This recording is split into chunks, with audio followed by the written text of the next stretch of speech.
Okay, so now Levi is sitting behind me. He's going on this little vision quest with me. He says, now I want you to go to your childhood house. And when he said that, I was like, I don't know what that means. But I thought of, as soon as I thought of my childhood house, my mind took me there. So then there we were. I don't know how this works. It's just like I said, it's what I say, a self-driving spaceship. Like I was driving to the location, and so we got to my childhood house, and he was like, "Find your 6-year-old self, your inner child. We're going to talk to your inner child." And I guess he was taking me through this because a lot of people have like, issues from their childhood and some trauma there. And so, I was going along with what he said, but I don't really have any trauma of that kind of thing. So I was going through it, and he was like, tell your, thank your inner child for taking you this far, and say you're sorry for anything you didn't get and you didn't receive. I said all the things, I said it out loud actually. Like he would say a line and then I would repeat it. And then he said, now go to North Carolina. And now a map appeared of the United States. And then it went right to North Carolina. And at that moment, I was like, oh, you can go to places. This is really cool. And then we went to my current house, which is, on Kenneth Avenue in North Carolina. And we were like, I was like in front of it, like in front of my house. Like, it's like I was standing there. I was in that moment. And he's saying some other stuff about childhood, but I kind of didn't really do all that. But there's a weird sense of like sound and conversation. Like every time he stopped talking and there was a pause, I thought he left. And then when he started talking about it again, I was like, oh, he's still there. So anyway, he did this for a couple minutes, and then he said, okay, I'm leaving you now.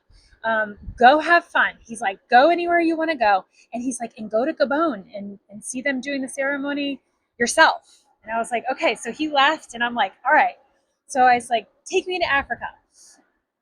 And it started, the cursor, the focus started going, and it showed me the map. And we went to the map. We went to Africa.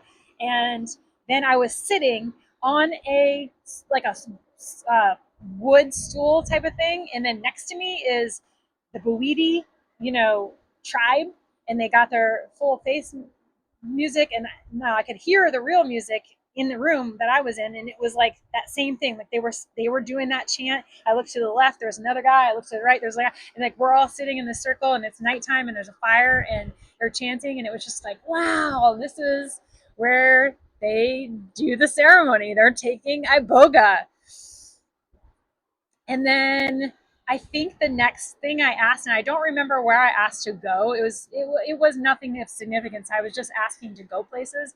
And when it took me, this is funny. When it took me, I said, when it like landed, when it was getting ready to land on a place on the map, I was like talking to it like it was Chat GPT. I was like, when you go so fast, I was like, that's too fast. And when I said that, it went faster, like to some random place. It went really fast, and then it stopped. And it like made me laugh out loud because I was like, oh, you want to be funny? Like my inner self, God, talking with me was making a joke. It was like, oh, you don't want to go fast? I'm going to go faster. And then the next time that we went somewhere, it was slow and nice, like I asked. And it's like I kind of thought it was treating it like a little interface, like where you could go on a computer, basically. So one of the next questions I asked was about myself. And I wanted to know, like, one of my questions that I wrote all these questions for Iboga, and then the last question that I said extra maybe ask, it's like I wanted to ask, but I didn't really want to ask. It was about, like, it said, what role does alcohol play in my life? And what I learned with Iboga is that when you want to ask a question, if you are very specific, it will show you an answer. That question is like very vague. It would try to get somewhere to show me something, but it was hard because that was very vague, and I knew it was vague. So I stopped. It didn't really show me anything I could focus on, and I was like, Um, I said, show me a time where I was drunk and blackout and I don't remember. And then the box of Rolodex starts coming and it starts coming and I see my memories going by and I at that point I was like, "Oh shoot. It is really going to show me this moment." And I was getting nervous. And then it picked one, it stopped, it focused in on it, it came into the picture and now I was like a bird's eye on this memory, watching inside, and there was movement, and I could see it was me.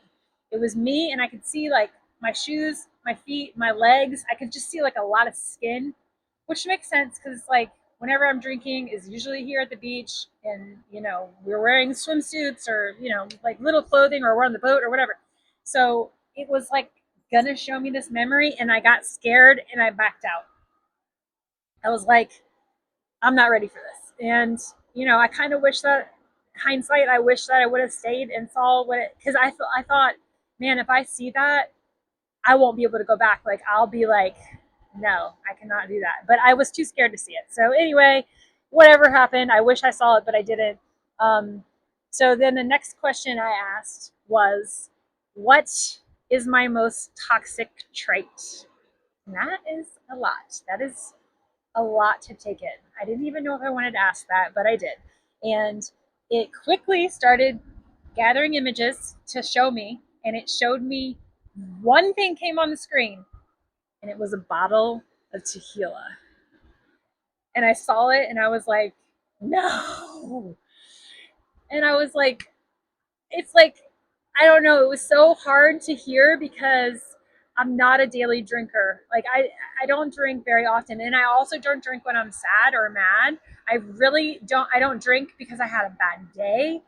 I literally only drink for good times. Like when it's a good time. When I'm happy, when I'm with my friends, I want to drink more. I want to like that's when I want to drink. So when I saw that bottle of tequila, I was like, no. Ugh. But also I knew it was true. And it didn't mean tequila. It just was like because I mean it was having to pick one drink of the 20 that I love. You know what I mean? Like it wasn't tequila. It was like saying like you know alcohol.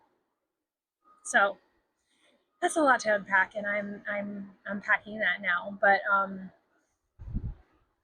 so okay, I did that for hours. I'm hearing everybody around me just have a real hard time puking. The girl next to me, Jennifer, I had to constantly stop and say, God, please help Jen through this. She really needs this. She really needs these answers. Like, please help her get through this. Unfortunately, Jen did not get any kind of insight during that. She kind of like blocked everything. She did not see anything. She was like, I think she just wanted it so bad that it kind of blocked it.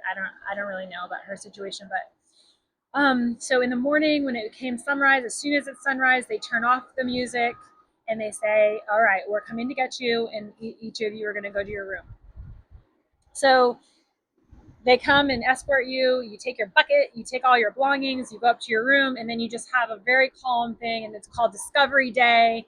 And like the idea is no social media, no reading books, no anything. You just sit with yourself because the medicine is still in you. You're still like this medicine lasts a long time. This trip is very long. So mine was actually one of the longest of the entire group. I was in the medicine for 32 hours. That is a long time, I know. But when I got back to my room, it was still like when I got comfy and cozy in the covers, and like after I threw up, after moving, it made me, want to throw up. Um, and I got in bed and I still could ask questions, and it was just such a special time. It's hard for me to put in words because it's like I should be able to tell you many more questions that I asked and got answers to, which I did, but I can't really recall like exactly like that. Okay, so as I could kind of feel the medicine wearing off a little bit, the reason why I could feel it wearing off is because I didn't have the bleedy music, but the cicadas were supplying this music, and it was like this click. And when I zeroed in on the click, I could focus on different things. So I saw more visions. I saw more memories. I asked more questions, that kind of thing. But I could feel that I wasn't being able to focus on the image very much. So um, I could feel that it was going away. And as I thought that thought, the Scrabble board came back on the screen, like the whole Scrabble board. And then there was like this tray, and then it just started falling to pieces and falling into this tray, and then it just gently moved off the screen. And like that told me that, okay, like we can no longer communicate with letters and words. Okay, so the final part of the story I have to redo because it cut off. But anyway, so the words fell off into the trash can. Then, as I asked questions, then a map appeared, the full map, and then it slowly started crumbling down to the trash can, gently swooshed off the screen. And then I knew places and showing me places was over. And then lastly, like I would ask a question and it would just like gently go up to a color or a texture. And it was also like I couldn't see it as clearly. It started to be like more blurry. And then it kind of went down on the left hand into this black ball, like a kind of like a TV screen would just like shoop. And then it was over. And that's about 32 hours later. I finally was like, knew that it was over and out of my system, even though it stays in your system for up to 6 months. One more thing that I didn't mention, two more things. During my Vision Quest one, he put some pygmy dust right here, and he started tapping and like doing some things and like having me repeat things and like a couple things. And eventually, he said, look south, look north, and then it was kind of like a sky, like a solar sky. And he said, do you see that thumping? And I could see every time he thumped, I could see it in my mind screen. It was wild. So he was like, you see it? And I was like, yeah. I was like, oh my gosh. And then that is supposed to be your third eye, with like intuition, spirituality. So they say that when it's closed on somebody, it's guess which hands? It's your I don't even know the word. But if you have an open third eye, you have more of a sense of yourself, more of a oneness. So you want that to be open. So he did that to some people at the thing, and they did not see the thumping at all. I saw some colors. It was wild. And then the second thing that I wanted to say that I forgot to say is at the very end, right before the screen went black when it was just doing colors, it showed like a dry erase board with all of these calculations on it, and then it was stacked. Like I could see different realms. Somehow I knew there were realms. I don't know how, but it's like every one had its own writings on them, and there were got to be 20, 30, different realms and different colors with all the writing. And then we were in a solar sky during that time where I saw the like E equals M. What is it? M. I don't know. You know what I'm talking about. All those kind of calculations were on there of math type of things. So, um, after I got out of the medicine, I went to sleep. I woke up at 2 in the morning. I saw that it was 2 in the morning, and I went into the other room and got a banana and some crackers and like whatever I could find in the kitchen. And then went back to sleep, woke up the next morning, showered, and felt like $1,000,000. Like everyone that came up the stairs was like, oh my gosh, you look so light. You look so good. You look so different, like that kind of thing. And here are the real life like takeaways that have happened to me, since I've been home for a little bit. I am much less irritated. I have I have no inner dialogue that goes in a weird direction, like when something goes wrong. like when somebody does something that you don't want or something is just not what you were thinking, instead of anything, I just want to tell the person exactly what it is and move on. And I don't get mad. Um, Another thing is, like, I was on the phone with Airbnb for 2 hours, and usually I feel this like stress in my neck deep, and I did not feel that. I mean, I was on the phone with 2 hours and I was like, whatever happens, happens. It's kind of like there's nothing wrong. And it really doesn't feel like there's anything wrong with the day. I also am not drinking alcohol, and I'm deciding to do that because